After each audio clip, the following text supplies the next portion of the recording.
This is Michigan Moments, rediscovering the pioneering moments of the Great Lakes State. In the early part of the 20th century, Tawas City and East Tawas stood like bookends along the edge of Michigan's thumb, where the vast reach of Lake Huron curled into Tawas Bay. This was a place shaped not by grand proclamations, but by sweat, timber, and fish. Downtown East Tawas, once lined with bustling storefronts, bowling alleys, and cafes, served as the pulse of commerce. The parade through town during the Perch Festival wasn't just a local tradition. It was a living snapshot of small-town optimism. Kids watched from curbsides. Veterans in uniform marched in time with brass bands. Behind them, signs for hardware stores and lunch counters offered a glance at a time before box stores and fast food.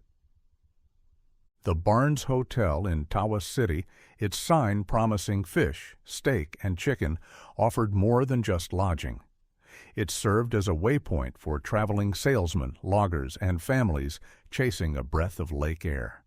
Not far off, the Holland Hotel in East Tawas stood with more grandeur, wrapped in wide porches and ornamented eaves, a centerpiece of social life when steam trains still rumbled just yards from its doors.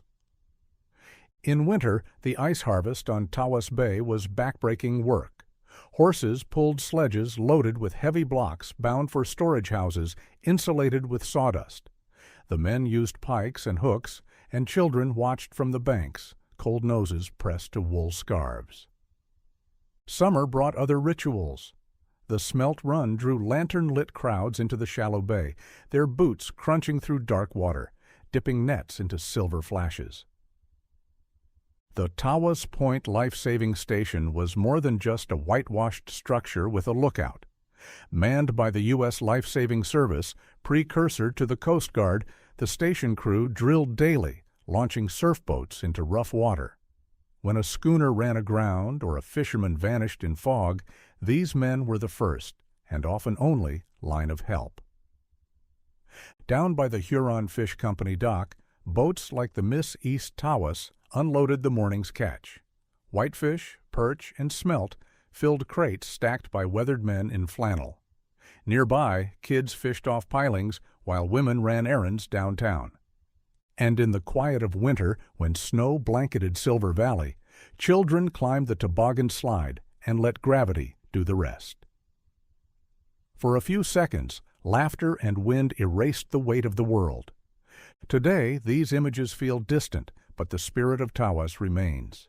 You can still walk the docks, hear stories in coffee shops, and find postcards of the Holland Hotel in antique stores.